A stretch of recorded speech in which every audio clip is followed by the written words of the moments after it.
I really like this shirt, but I don't think I'm gonna get it. I really like this shirt, but I don't think I'm gonna get it. Hey guys, it's Hadar, and this is the Accent Sway. Today we're gonna talk about intonation and pitch. What is pitch, and what's the difference between varied intonation and different levels of pitch, and monotonous intonation and same note speech? You know, us accent coaches, we always talk about raising your pitch, dropping your pitch, high pitch, low pitch.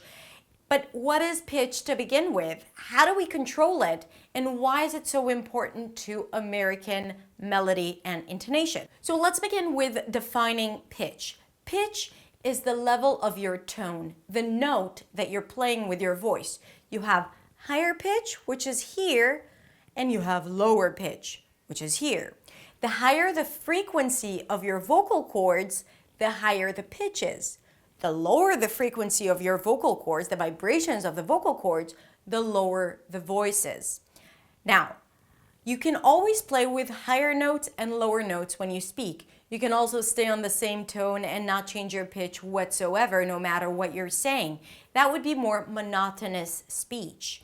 In American English, pitch plays a significant role because words that are stressed in English are higher in pitch. That means the pitch is always lifted when you stress a word. But before that, let's understand how you even control your pitch.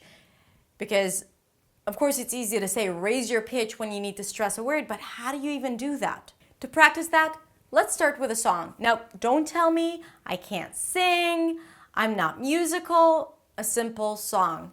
Happy birthday. I'm sure you can sing it. So listen up or sing along. Happy birthday to you. Just that. Do it again with me. Happy birthday to you. Every word had a different note. Happy birthday. When I went to burr, I raised my pitch. I went for a higher note. Happy birthday, went back to a lower note, to, so technically this is a more stressed word because it's higher in pitch, to you, and then went back down, okay? Happy birthday to you. Now I'm speaking, not singing, but I'm still raising my pitch according to the notes that I know from the song. So raising the pitch is going for a higher note just like in a song. Okay, good. Now that you know how to raise your pitch and how to control your voice to go higher in pitch and lower in pitch, let's talk about the language. Let's talk about how it comes to play in English. So in English, when you stress a word or when you reach the primary stress of a word, then you go higher in pitch. Ta-ta-da. Tomorrow. Tomorrow.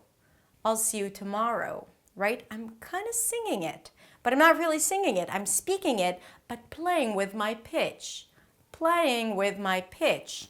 Again, it's harder to do it when you say it in words, but then when you turn it into music, ta-ta-da-ta-da-ta.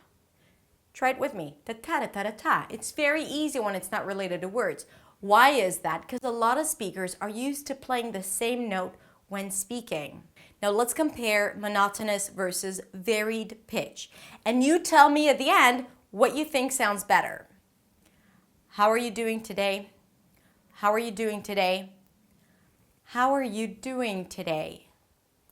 How are you doing today? Every syllable receives a different note. How are you doing today? How are you doing today? How are you doing today? I'll see you tomorrow. I'll see you tomorrow. I'll see you tomorrow. All I did was change the pitch. And see how different it sounds? I'll see you tomorrow. I'll see you tomorrow. Da-da-da-da-da. I really like this shirt, but I don't think I'm gonna get it. Now, my pronunciation is accurate. My rhythm is pretty good, but my intonation is flat. I really like this shirt, but I don't think I'm gonna get it. I really like this shirt, but I don't think I'm gonna get it. All I did now was change the pitch.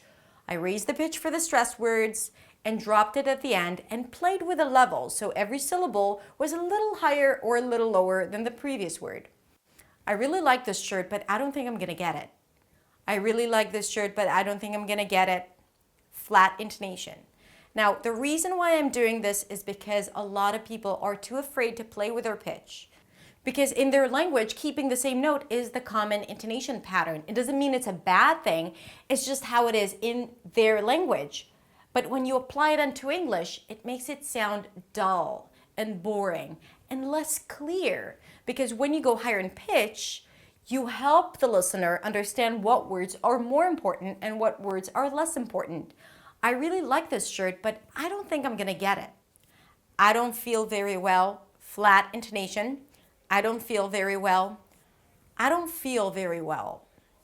I don't feel very well. So feel was the highest note. Ta-da-ta, ta-da-ta, right? I went higher in pitch for feel, that's the stressed word, and I dropped everything else. Stress also on I. I don't feel very well. Okay, that's it for now. I hope it's a little more clear the difference between higher notes and lower notes, why it's important to change your pitch, and how it affects your speech when you're using varied intonation, how it creates engagement, and how it stirs emotions. So this is why it's something that you definitely want to work on when you're learning English, because sometimes it's even more important than getting the R right or the TH. If you're wondering how you can practice it, this is what you can do. Look at the bottom right corner of this video and you'll see this small cogwheel.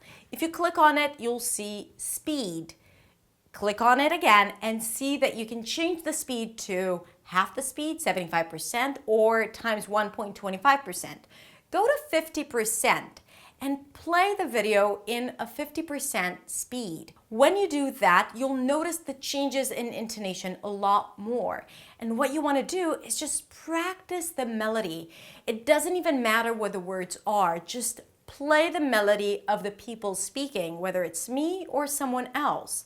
Just play the melody and repeat it over and over again, and then go into fast speed, and you'll notice the changes in pitch a lot more, and you'll be able to make these changes yourself because now you can control your pitch, because you got to think of it as music, as if these are just notes rather than just words and rather than just stressing words. Okay, leave me a comment below, tell me if it's clear, and tell me what you are doing to improve your intonation and melody in English. And of course, if you still struggle with something, let me know in the comments below as well.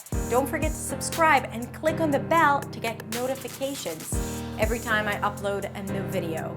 Thank you so much, have a wonderful week, and I'll see you next week in the next video. Bye.